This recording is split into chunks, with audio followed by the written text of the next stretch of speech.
The information provided is not a substitute for legal and other professional advice where the facts and circumstances warrant. People should always consult their own legal or other professional advisors and discuss the facts and circumstances that apply to their specific circumstances. The information shared on Ask the Landlord is for educational purposes only.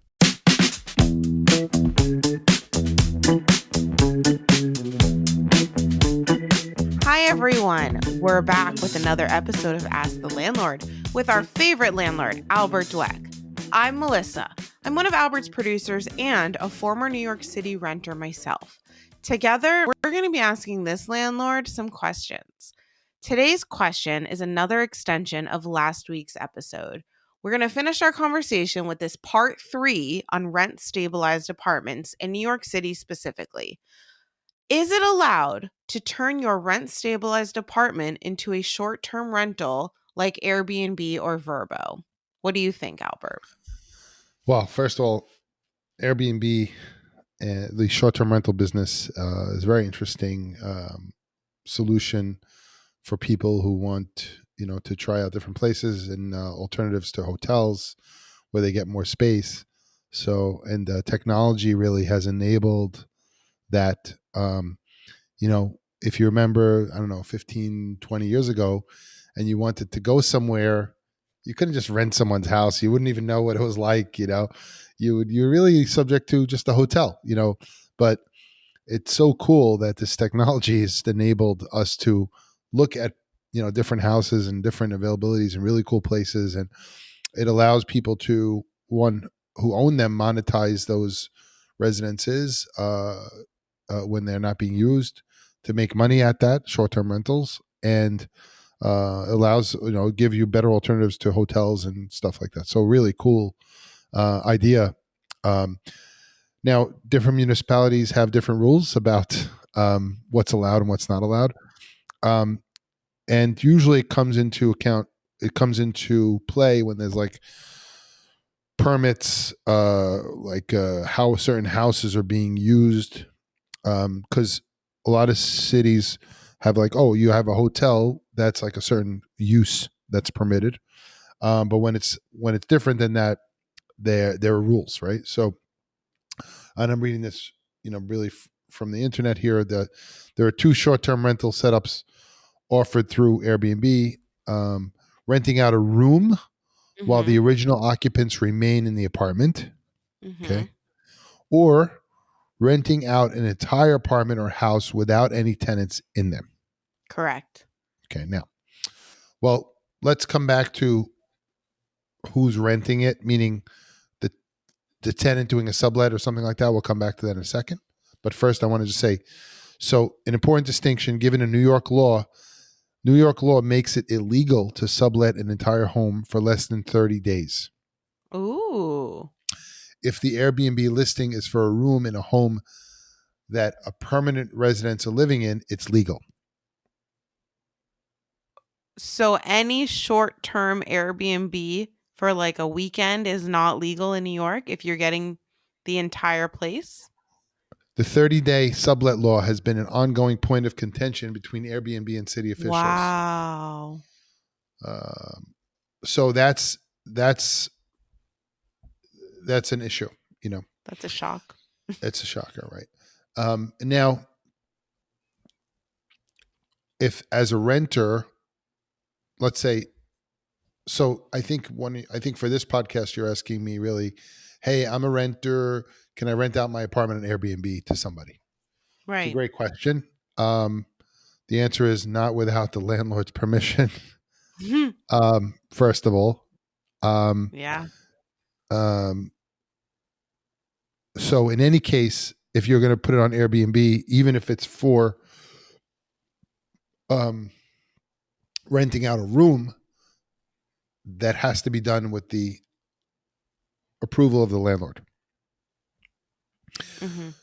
So always has to be approved by the landlord, and typically it's not allowed, on most leases. There are people, though, that rent apartments for the purposes of putting them on Airbnb for more than 30 days or whatever it is. That's okay. Again, with the approval of the landlord. So I think this is yet the early days of this kind of adopting these kind of short-term rentals. I think they're excellent. I've used them many times in the past. As far as a person going to a city with my family, it's much cheaper to rent a house or an apartment than 2 hotel rooms or 3 hotel rooms, and you get so much more. Like, why wouldn't we Well, do that? yeah. Also, if you have So kids and babies, like you need a kitchen, you need better Wi-Fi. A lot of these apartments have better Wi-Fi than some hotels. I'm a huge fan of it. So, yeah, me too. But there's it's controversial. all right. Um, So let's have a little conversation about it. So let's say I am renting from you. You are my landlord. He is not my landlord, everyone. We're so let's say you're my landlord and I've been your renter for, 2 years. I've established myself. I pay every month on time. No problem. I'm perfect. So let's say I know I want to go away for or let okay, I found a partner and I'm moving in with them. I want to keep my apartment. It's in a great location and I want to start Airbnb-ing it. I say, okay, "Hey Albert, here's my plan. I would like to start Airbnb being my apartment. I okay. am still going to be fully responsible for the monthly payments Let's and let's. I want to stop you 1 sec because I have to okay. make sure because you went over too fast on certain something. So the question I have for you is your apartment rent stabilized or free market? If It's your free apartment is market. okay, if your Realistically, apartment's my rent apartment is free market. So if I'm your paying, apartment is 2,500. Melissa, I just want to say if your apartment's rent stabilized, that had to in order to maintain rent stabilization, it has to be your primary residence. Ooh. Okay. Okay. So now your apartment's free market. So let's say that let's make up an example. You're renting a 1 bedroom in Manhattan for $4,000, and you got it, and you love the apartment, and you have a great relationship with your landlord, and now you you want to keep the apartment. You want to keep renting the apartment, right? Okay, now go on. But I want to, let's say I want to travel or I want to live with my partner. I want to keep the apartment and I want to make money off of it. You're still going to make money because I'm paying you rent every month. Can I do that? Not without What's the not without the approval of the landlord. right? So are you going to approve me right now? So now you would, and it has to be more than 30 days because you're not living there. See, that's an issue because I have friends who've Airbnb'd in New York for like a weekend. That's I'm crazy. with I you. didn't know that. I'm with you. And I, it's, I didn't know that. yeah, yeah. Okay, so it has to be over 30 days, which is hard because then, but all right. So we'd have to have a conversation, come to an agreement. Would I have to give you a cut? Because I'm not doing that. It depends. I think if you came to the landlord and you said, I want to do this and I'll share with you, maybe there's something about that. No one's going to do that, Albert. I'm sorry. Maybe. I don't know. So, yeah, that's really interesting. You also, look, in New York, let's say there's also condos and co ops and things.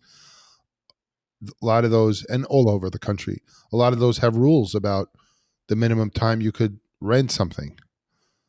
Like there are towns, in the country where they say, you can't have anyone renting for less than 2 months. Yeah, There are towns also that don't even allow short term rentals. Right. I That's what I'm don't saying. know two off the months, top of three my head. months. Yeah. Right. 1 month. Hmm. Right. So there's different towns have different rules and different places don't. But um, yeah, I have a friend that has like an Airbnb, like they live in a building and Airbnb is going on above them or below them. And, you know, every weekend, different people show up Wow. with luggage. And they know. And it's not, it's not safe. Let's say, for your family, whatever it is people also throwing parties. They're abusing the property. They don't know the rules. They're not concerned with those things. They just they're in and out. Right. So they're not like long-term people about keeping the building nice or caring about anything. Right. They are in So there what for a hotel happens? room. So it's a difficult situation. The landlord has to, it's illegal, and it's not fun for the people living in the building. It's a constant mess. What would they do? Would they call like 311 or You something? call, I guess you call 311, you call the landlord, the landlord's, things are happening, but it's very hard. Very hard. That to me is inconsiderate. Like if you know there's families and kids in your building and whatnot, I wouldn't do that. But if they're all young or I don't know. There's different situations for every Right. every I think it's yeah. important to consider that when you're, doing this. So I hope that was helpful. It was. I didn't know about the 30 days. I'm going to definitely delve into that and do a little bit more research just for my own personal knowledge. Yes. And yeah, we love short-term rentals, but maybe not in New York City. Me too. I mean, I think there's again, there's a way to do this. So I'm sure Airbnb and these short-term rental guys are working on it. But the city also wants to preserve its hotels and whatnot. So Absolutely. Everyone's in business. Thank yes. you. Okay. See you. For more episodes, please subscribe to Ask the Landlord on your favorite podcast platform. We'd appreciate it if you left a review on Apple Podcasts. If you'd like to watch the show, check out our Ask the Landlord YouTube channel. If you have a question for Albert, feel free to contact him on Instagram at Ask the Landlord and check out his TikTok at Ask the Landlord. Bridging the gap between landlords and tenants, this has been Ask the Landlord. Thanks for listening.